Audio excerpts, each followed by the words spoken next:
ये परिस्थितियाँ भी आज लगभग 14वाँ-15वाँ महीना चल रहा है, जब मानवता एक बड़े ही विषम संक्रमण के दौर से गुज़र रही है और इन परिस्थितियों में हम लोग मिल रहे हैं, तो आवश्यक हो जाता है कि गायत्री परिवार जिसकी स्थापना का उद्देश्य गुरुदेव ने पवित्रता बताया, जिसकी स्थापना का उद्देश्य गुरुदेव ने पीड़ा और पतन का निवारण बताया, वो उद्देश्य को केंद्र में रखते हुए हम लोग आने वाले समय की योजनाओं का एक सम्यक मूल्यांकन कर लें कि आज की परिस्थितियों में किस तरह के प्रयास को करने की, पुरुषार्थ को करने की आवश्यकता है।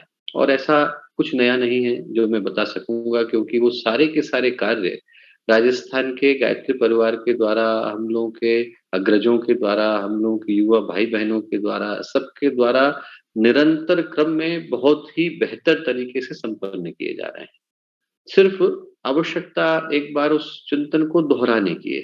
जैसे व्यक्ति परीक्षा के लिए जाता है, तो ऐसा नहीं है कि जब परीक्षा देने के लिए बैठता है, तो पाठ्यक्रम को फिर से पढ़ता है। उस समय में व्यक्ति उस चीज़ को रिहर्स करता है। जो उसने साल भर पढ़ा है, उसका रिहर्सल एक बार उस समय में होता है। उसका उद्देश्य ये नहीं है कि कोई नई चीज़ उस समय में बताई जाए। उसका उद्देश्य मात्र इतना है कि जिस चीज़ को हम लोगों ने अच्छी तरह से सीखा था, समझा था, जाना था, पहचाना था, उसको फिर से एक बार दोहराया जाए। हम लोग रोज़ सुबह पूजा करने के लिए बैठते हैं, तो गायत्री मंत्र बचपन से बोलते आ रहे हैं, फिर से बोलते हैं एक बार। इसलिए नहीं बोलते कि आज पहली बार गायत्री मंत्र बोलने को मिला, इसलिए बोलते हैं कि बार-बार, बार-बार बोलते-बोलते मन में वो चिंतन जो है, मन में वो पुरुषार्थ, मन में वो संकल्प और गहरा और सघन और मजबूत हो जाता है। तो आज के दिन हम लोग उसी प्रयत्न को करने की कोशिश करते हैं और इस भाव के साथ करते हैं कि आज की जो परिस्थितियाँ हैं, यदि हम लोग ध्यान से देखें, तो एक बात बड़ी स्पष्टता के साथ महसूस कर सकते हैं और इस बात को हर कोई बोलता है, सिर्फ गायत्री परिवार के लोग बोल रहे हो ऐसा नहीं है। जो व्यक्ति गायत्री परिवार से बाहर के हैं, भिन्न हैं और ऐसे लोग भी हैं जिनने आज से पहले ना कभी आस्था का नाम लिया, ना अध्यात्म का नाम लिया, ना कभी उनके मन में धर्म के कोई स्वर गूंजे, वो भी आज इस बात को कहने के लिए मजबूर हो गए हैं कि जो आज की परिस्थितियां हैं वो मनुष्य के, मानवता के, इंसानियत के, मनुष्य जाति के वैचारिक संक्रमण से उभरी है। अंदर से जो व्यक्ति का प्रदूषण है, बाहर का प्रदूषण तो है ही, पर जो व्यक्ति की भावनाओं का प्रदूषण है, व्यक्ति के चिंतन का प्रदूषण है, एक तरह का जो संग्राम जिसकी ओर इशारा गुरुदेव ने अपने चिंतन में किया, साहित्य में किया, लेखन में किया, अनेकों बार बोल करके बताया, गोष्ठियों में कहा, हर चीज के अंदर गुरुदेव ने जो बार-बार दोहराया, यदि हम लोग अपनी आंखें बंद करें तो उस स्वर को हम लोग अच्छी तरह से महसूस कर सकते हैं कि गुरुदेव ने 2 बातों को कहा। एक बात ये कही कि जो समय है, संक्रमण का समय है। ये समय ऐसा समय है जिस समय में देवत्व को जागना पड़ेगा, असुरता को हराना पड़ेगा। ये बात बार-बार गुरुदेव ने कही। हम लोग छोटे थे, तो एक दिन गुरुदेव ने शांतिकुंज के सारे लेटर पैड बुला लिए। बोले बेटा इनको बुला के लाओ, सारे शांतिकुंज पे लिखा हुआ था शांतिकुंज। गुरुदेव ने कहा बेटा इसको गायत्री तीर्थ शांतिकुंज लिखा था। गुरुदेव ने कहा सारे शांतिकुंज के लेटर पैड हटा दो। अगले दिन से नए लेटर पैड चलेंगे। क्या चलेंगे? 21वीं सदी की गंगोत्री शांतिकुंज, नवयुग की गंगोत्री शांति कुंज। गुरुदेव ने कहा कि जो नया समय आने वाला है उसका केंद्र शांति कुंज बनेगा, इसके अंदर लिखो। सारे लेटर पैड पे यही होना चाहिए, सारी बातों में यही होना चाहिए। गुरुदेव ने उसी दिन सुबह सुबह 4 पत्रक लिखे, सारे क्षेत्र में बंटाए। बोले बेटा भगवान ने मुझसे कहा है कि इस आवाज को व्यक्ति के कान कान तक पहुंचा के ले जाने की आवश्यकता है। हर व्यक्ति घर तक लेकर के जाओ कि आने वाला समय जो है देवत्व का समय है, आने वाला समय प्रकाश का समय है, ये अंधकार रहने वाला नहीं है। कितना भी ये कोशिश कर ले, कितना भी यहाँ रहने की व्यवस्था बना ले, इसको भगवान हटाने वाले हैं। इस बात को हर जगह तक लेकर के जाने की आवश्यकता है। आज की परिस्थितियों में अंधकार सघन है, निश्चित रूप से सघन है। और ऐसी स्थिति में दोस्तों आवश्यकता 2 चीजों की हो जाती है।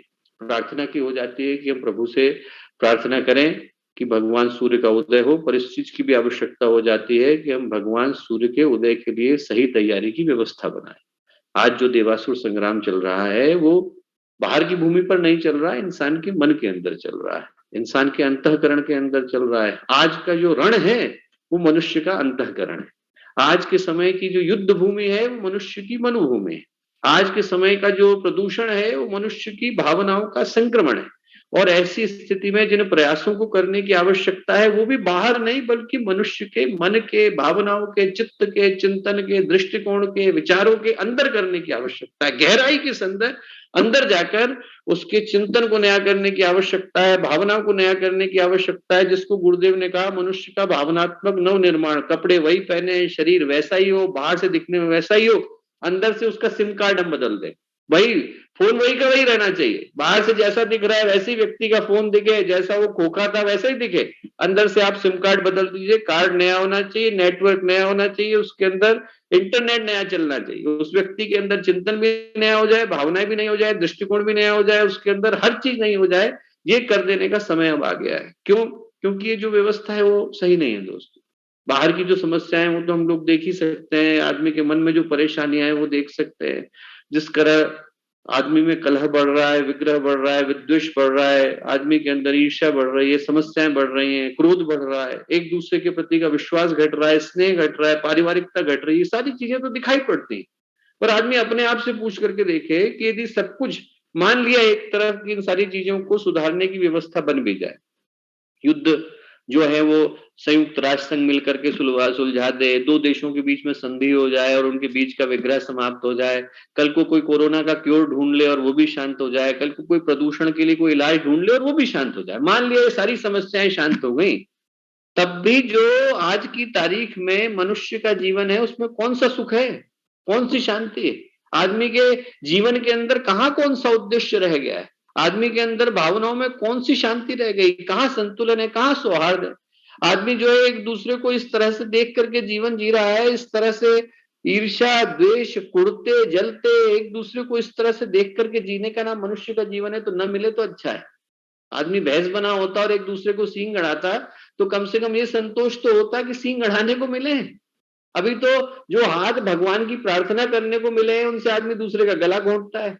तो ऐसा मनुष्य का जीवन जो मिल रहा है, ये निकृष्टता का जीवन है। इस मनुष्य के जीवन का मिलना ना मिलना बेकार हो गया।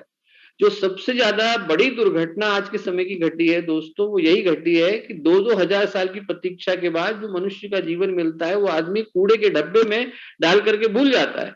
ना उसे पूजा का ध्यान है, ना उपासना का ध्यान है, ना आस्था का ध्यान है, ना अध्यात्म का ध्यान है, ना व्यक्तित्व के परिमार्जन का ध्यान है।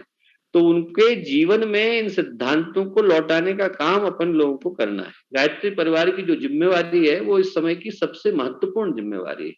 मनुष्य के जीवन का जो उद्देश्य लोग भूल गए हैं, उनको वो स्मरण कराने की ज़िम्मेवारी है। आप लोगों की ज़िम्मेवारी है। आप लोग महाकाल में से एक-एक के चुने हुए दूत हैं और ऐसे समय में दोस्तों जिनके अंदर गुरुदेव ने इस संकल्प को देखा, इस भावना को देखा, जिनके अंदर इस सिद्धांत को देखा कि वो लोग आगे आकर आज के समय की इन समस्याओं को, इन विग्रहों को सँभालेंगे, उस भावना को जगाने का समय आ गया है। सोच करके देखें कि इसके पीछे का मूल कारण क्या है? मूल कारण तो एक ही है कि आदमी जो है उसकी आँखों पर तो स्वार्थ का चश्मा चढ़ गया है और चिंतन के अंदर जो है भावनात्मक संकीर्णता आ गई है। इधर से दिल छोटा हो गया है, उधर से आँख के ऊपर चश्मा जो है वो स्वार्थ का है। और ये दोनों चीज़ें होती हैं तो आदमी को और कुछ समझ में नहीं आता है। ना राष्ट्र समझ में आता है, ना मानवता समझ में आती है, ना पीड़ा समझ में आती है, ना पतन समझ में आता है। सिर्फ़ एक चीज़ समझ में आती है कि हमारी इच्छाएँ, हमारा हित, हमारा स्वार्थ पूरा हो जाए। आदमी इसके अलावा ना और कुछ देख पाता है, ना उसके मन में और कोई चीज़ आती है। जबकि भारत का जो चिंतन रहा, भारतीय संस्कृति का जो चिंतन रहा, वो परमार्थ का, दया का, त्याग का, करुणा का, मानवता का, इंसानियत का चिंतन रहा।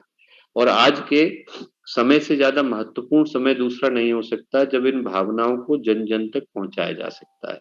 पिछले वर्ष जब यही परिस्थितियाँ बनी थी, तब उस समय में मानवता की आवश्यकता बहुत ज़्यादा ज़रूरी थी। लोग अपने घरों से दूर थे, भोजन उनके पास पहुँच नहीं रहा था, कई घरों में चूल्हा नहीं जला था, व्यवसाय बंद हो गए थे, रोज़गार खत्म हो रहे थे। ऐसे समय में उनके पास सामाजिक दृष्टि से सहयोग पहुँचाने की आवश्यकता थी। इस वर्ष की चुनौतियों में एक और चुनौती जुड़ गई है कि आज की तारीख में व्यक्ति के पास स्वास्थ्य की दृष्टि से बहुत बड़ी चुनौती आई। ऐसे में 2 चीज़ें ज़रूरी हो जाती हैं।